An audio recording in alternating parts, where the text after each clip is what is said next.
नमस्कार दोस्तों, स्वागत है आप सबका हमारे YouTube channel all Indian one day exam classes 73-63 में। दोस्तों, जैसा कि आपने देखा कि आज हमारा यूपी पुलिस 2023 को आज हम लोग हिट करेंगे और वर्दी लेके रहेंगे। तो आज हमारा हिंदी का डेमो यानी क्लास 1 है। तो वीडियो अच्छी लगे तो एक बार लाइक और सब्सक्राइब कर दें ताकि अन्य भी वीडियो की जानकारी आपको मिलती रहे। तो चलिए सबसे पहले स्टार्ट करते हैं। देखिए दोस्तों, हिंदी में सबसे छोटी जो चीज़ होती है वो है वर्ण। तो वर्ण किसे कहते हैं? वर्ण को हम अक्षर भी कहते हैं, यानी अगर कोई कहे वर्ण किसे कहते हैं या अक्षर किसे कहते हैं तो बात एक ही है।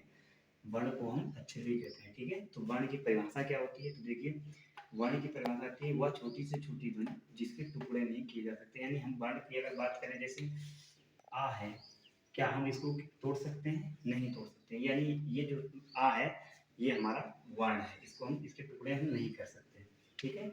एग्जाम्पल जैसे छोटा ई उ ए आ, ठीक है। चलिए आगे देखते हैं।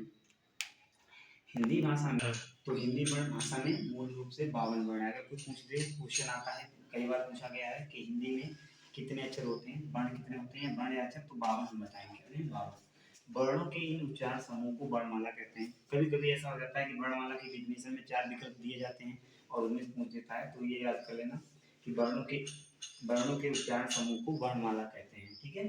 अच्छा, इनके अतिरिक्त 52 तो वर्ण हो गए। इनके अतिरिक्त जो हमारा होता है, इसको देख लीजिए, कभी कभी ये फिगर बना के दे देता है चित्र, पूछता है ये क्या है, तो इसका नाम जो होता है अनुस्वार। इसको हम क्या कहते हैं?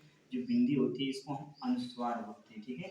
इस तरीके से ये चल रही है। कुछ लोग जो होते हैं इसको इसको एक ही बात बोल लेते हैं, तो ये होता है अनुस्वार और ये हमारा होता है चंद्रबिंदु। ठीक, उसके बाद इस चिन्ह को ये होता है आ खाली वाली जो मात्रा होती है इसको हम क्या कहते हैं? विसर्ग, ठीक है। तो क्या हुआ कि इनके अतिरिक्त हमारे अनुस्वार, चंद्रबिंदु तथा विसर्ग जो हैं ये व्यंजनों की श्रेणी में आते हैं। क्यों आते हैं इसके आगे हम आपको डिटेल में बताएंगे। फिर आती है बात कि हिंदी वर्णमाला को 2 भागों में बांटा गया है, एक स्वर दूसरा व्यंजन। तो आज हम बात करते हैं पहले भाग की, स्वर की।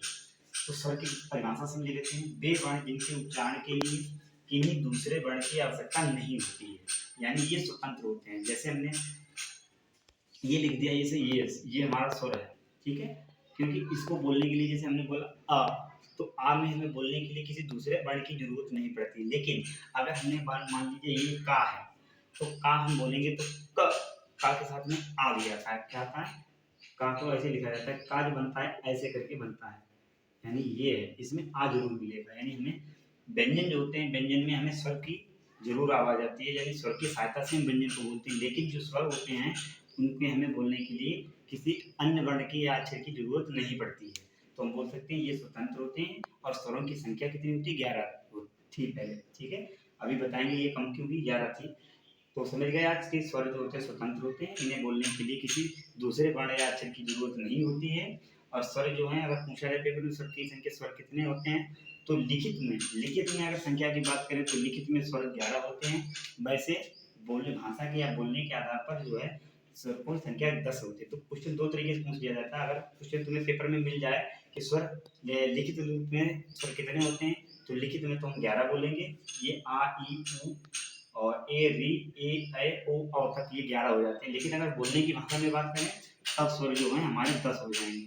क्यों हो जाएंगे ये भी समझिए। ये री है, इसको हम री पढ़ते हैं। री का मतलब रा री निकलता है, तो इसे बोलने पर हमें ये रा की वजह से ये हमारा व्यंजन में गिन लिया जाता है, तब इसको हम स्वर नहीं बोल सकते। लेकिन लिखित के आधार पर हम इसे 11 स्वर बोलेंगे, ठीक है। अब स्वरों को देखिए 3 रूप में बांटा गया, यानी स्वर के 3 भाग होते हैं, हस्व स्वर, दीर्घ स्वर और संयुक्त स्वर। तो पहले हम डिटेल में बात करेंगे हस्व स्वर की।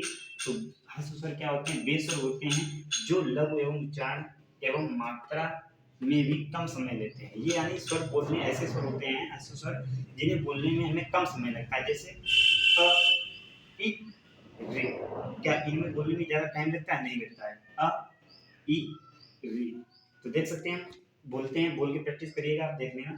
तो ये जो होते हैं ये कम समय लेते हैं। वही अगर हम बात करें दीर्घ स्वर की, तो दीर्घ स्वर क्या होते हैं? वे स्वर होते हैं जिनका उच्चारण व मात्रा में दूना समय लगता है, यानी इनमें ज्यादा समय लगेगा। किससे? हस्व स्वर से। तो जैसे आ ई उ ए ऐ ओ औ, यानी इसमें देखो दूना समय लगता है उनकी अपेक्षा। तो ये सर इसकी पहचान यही है। जब भी देखना तो उसको बोल के देखना, आपको पता चल जाएगा कि ह्रस्व स्वर जो है उनको कम समय में बोल देते हैं और दीर्घ स्वर उनसे दूना समय लगती है, ज़्यादा समय लगते हैं। अब तीसरे की बात करते हैं संयुक्त स्वर की।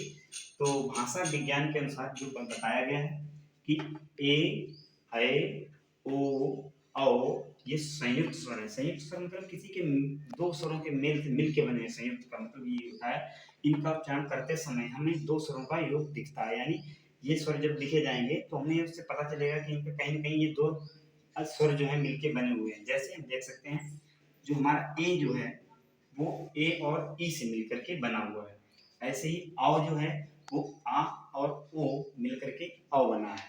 मिलते हैं ऐसे ही वीडियो में भाग 2 में। तब तक आपने आज तक जो वीडियो देखा उसको अगर आपको अच्छा लगा है तो अपने दोस्तों भाइयों को भेजिए और लाइक, सब्सक्राइब और कमेंट में ज़रूर बताएं वीडियो कैसा लगा। धन्यवाद।